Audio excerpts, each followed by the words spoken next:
नमस्कार मित्रांनो, मराठी क्राईम स्टोरीमध्ये आपलं स्वागत आहे.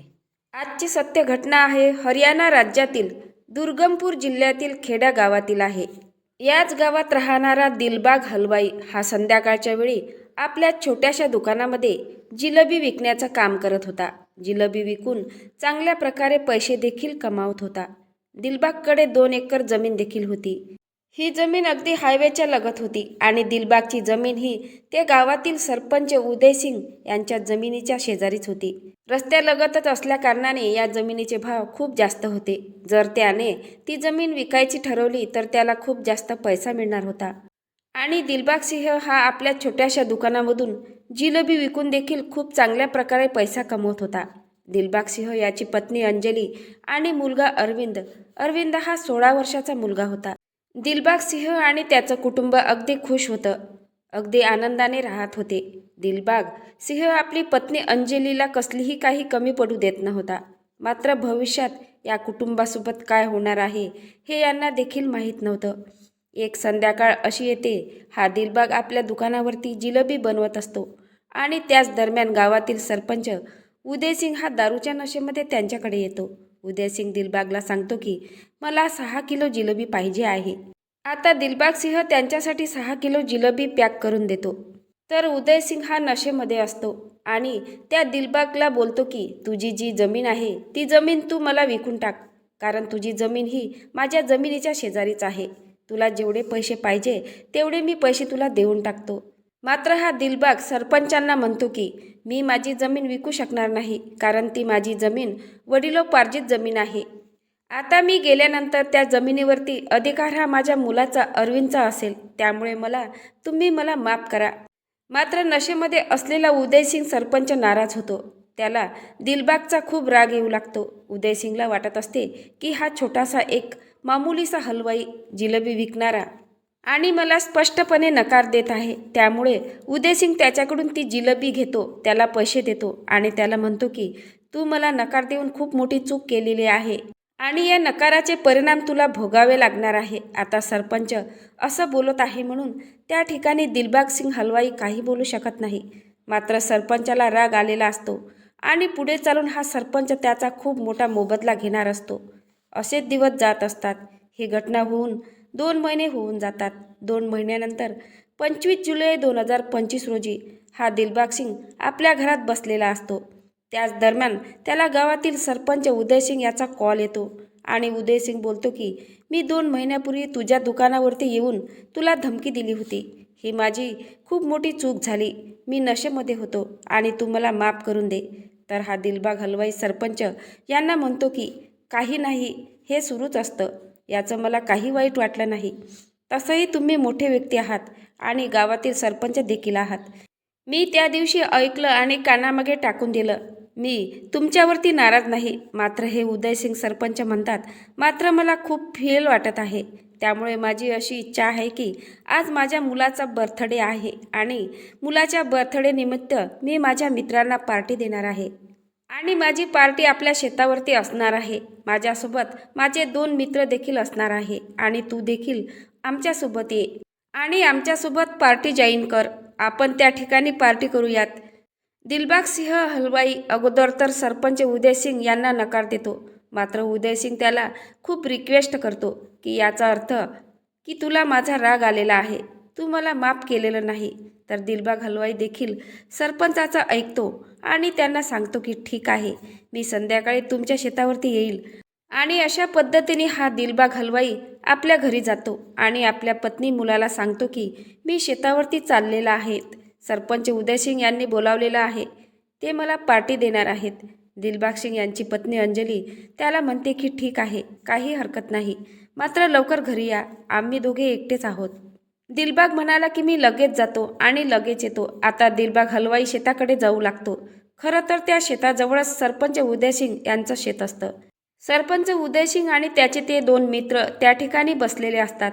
त्या ठिकाणी त्यांनी मटण आणलेलं असतं, दारूचे खंबे आणलेले असतात आणि ते दारू पित असतात. जसं त्या ठिकाणी हा दिलबाग हलवाई पोचतो तसा सरपंचाच्या चेहऱ्यावरती क्रूर हास्य निर्माण होतं.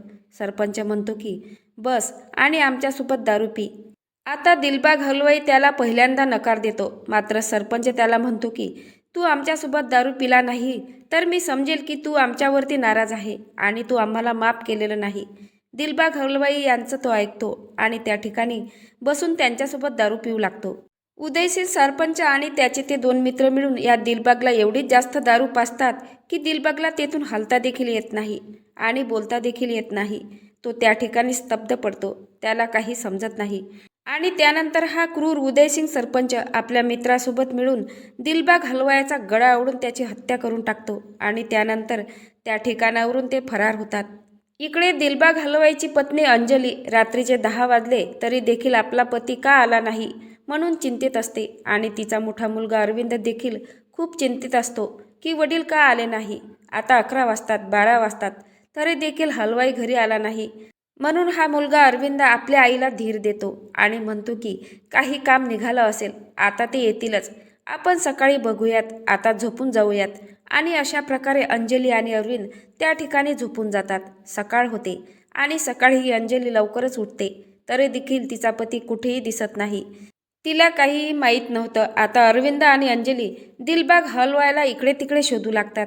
गावातील व्यक्तींना याला त्याला विचारत असतात, मात्र त्यांना दिलबागबद्दल काहीही माहीत होत नव्हतं. तिकडे दिलबागची ज्या ठिकाणी हत्या झालेली होती, दिलबागचा मृतदेह ज्या ठिकाणी पडलेला होता, त्या ठिकाणी शेतामध्ये एक शेतकरी शेताला पाणी देत होता. पाणी देताना त्याला काहीतरी संशयास्पद जाणवलं आणि त्याने जवळ जाऊन बघितलं तर दिलबाग हलवाई याचा त्या ठिकाणी मृत्यू झालेला होता. आता तो शेतकरी आजूबाजूच्या शेतकऱ्यांना आवाज देऊन बोलावून घेतो. सर्व शेतकरी त्या ठिकाणी जमा होतात. त्यानंतर याची चर्चा गावभर पसरते. जेव्हा अंजली आणि अरविंदपर्यंत ही बातमी पोचते तेव्हा त्यांच्या पायाखालची जमीन सरकते. अंजली आपल्या मुलाला घेऊन पळतच त्या ठिकाणी येते आणि त्या ठिकाणी खूप आक्रोश करू लागते. त्या ठिकाणी पूर्ण गाव जमा झालेला असतो. पोलीस देखील त्या ठिकाणी आलेले असतात आणि ही अंजली त्या ठिकाणी ओरडून ओरडून सांगत असते की रात्री गावातील सरपंच उदयसिंग हा त्याच्या मित्रासोबत त्यांना पार्टी देत होता. माझा संशय आहे की सरपंच उदयसिंग यांनीच माझ्या पतीची हत्या केली असेल. मात्र अंजलीच्या बोलण्यावरती कोणीही विश्वास ठेवत नव्हतं आणि पोलीस देखील त्या ठिकाणी शांत होते. पोलिसांनी दिलबाग हलवायाचा पोस्टमार्टम केला आणि त्यानंतर हे प्रकरण त्या ठिकाणीच दाबल्या गेले. अंजली आपल्या मुलाला घेऊन पोलीस स्टेशनला जात होती. पोलिसांना सांगत होती की माझ्या पतीची हत्या सरपंच उदयसिंग यांनीच केलेली आहे. मात्र सरपंच उदयसिंग हे खूप मोठं नाव होतं आणि तो खूप मोठा व्यक्ती होता.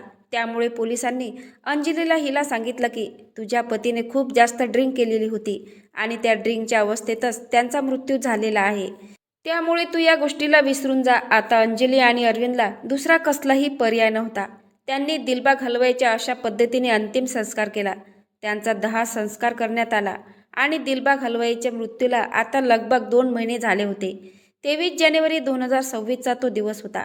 हा सरपंच उदयसिंग अंजलीच्या घरी येतो आणि अंजलीला म्हणतो की तुझा जो पती होता दिलबाग हलवाई याने माझ्याकडून 2 लाख रुपयाचं कर्ज घेतलेलं आहे आणि ते बऱ्याच वर्षापासून घेतलेलं आहे.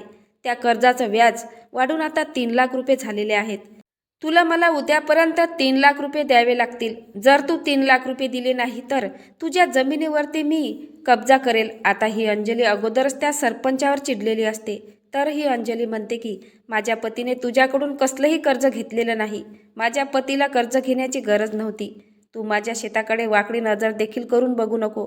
मात्र हा उदयसिंग सरपंच आता त्या अंजलीकडे देखील वाईट नजरेने बघत होता आणि त्याने तिला कठोर धमकी दिली होती की उद्यापर्यंत जर पैसे दिले नाही तर तुझी जमीन ही माझी जमीन झालेली असेल. अंजली त्या गोष्टीला सिरियस घेत नाही. मात्र जसा दुसरा दिवस उजाडतो हा उदयसिंग सरपंच आपल्या 2 मित्रासोबत दिलबाग हलवाईच्या शेतावरती जाऊन पोहोचतो. 2 ट्रॅक्टर घेऊन आलेला असतो आणि त्या शेतामध्ये जे काही पीक असतं ते पीक संपूर्ण पीक तेहेस नेहेस करून टाकतो. तेव्हा अंजलीला ही गोष्ट समजते. अंजली आणि तिचा मुलगा अरविंद पळतच शेतात येतात आणि सरपंचाला जाब विचारू लागतात. तर सरपंच क्रूर हास्य करत असतो. सरपंच हा अंजलीला म्हणतो की मी आता तर फक्त तुझ्या जमिनीवरती कब्जा केलेला आहे. काही दिवसानंतर माझा तुझ्या शरीरावरती देखील कब्जा होणार आहे. आणि ही गोष्ट अंजलीचा 16 वर्षाचा मुलगा जो की 11वीमध्ये शिकत होता अरविंद तो देखील ऐकत होता आणि त्याला खूप राग येत होता, कारण त्याने सर्व काही गोष्टी डोळ्यांनी बघितल्या होत्या.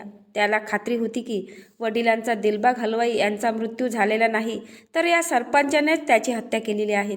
आणि हा आता त्याच्या आईसोबत देखील असं बोलत होता. आता त्या मुलाला अजिबात ही गोष्ट सहन होत नव्हती. अंजलीला देखील ही गोष्ट सहन झाली नाही आणि अंजली उदयसिंग सरपंच याला म्हणत होती की तू खूप नालायक आणि नीच सरपंच आहेत.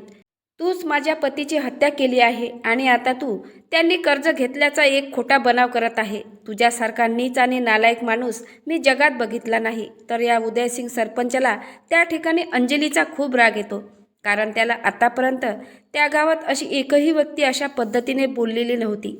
त्यामुळे हा सरपंच आता अंजलीच्या अंगाला हात लावू लागतो आणि ही गोष्ट इकडे उभा असलेला अरविंदला सहन होत नाही. आता अरविंदला प्रचंड राग येतो. अरविंद इकडे तिकडे हत्यार शोधू लागतो, मात्र त्याला त्या ठिकाणी कसलीही हत्यार दिसत नाही. तर त्याला तेथून 100 फुटाच्या अंतरावरती उसामध्ये एक कोयता पडलेला दिसतो. हा अरविंद पळत पळत जातो. तो कोयता उचलतो आणि इकडे हा सरपंच उदयसिंग त्याच्या आईला बॅट टच करू लागतो.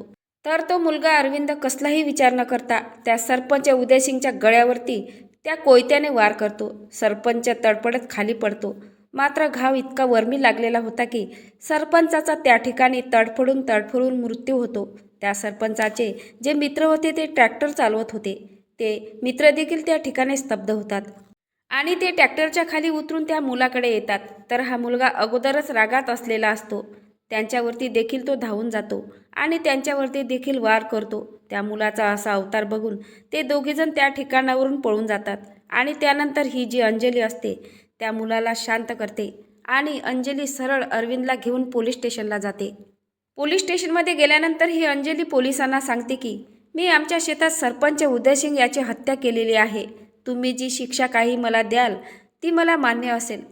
मात्र पोलीस देखील हे ऐकून त्या ठिकाणी स्तब्ध होतात. मात्र त्या ठिकाणी तो अरविंद जो असतो तो अरविंद पोलिसांना सांगतो की नाही, आई खोटं बोलत आहे. आईने काही केलं नाही. आईची चूक नाही. तर मीच सरपंच उदयसिंग याची हत्या केलेली आहे.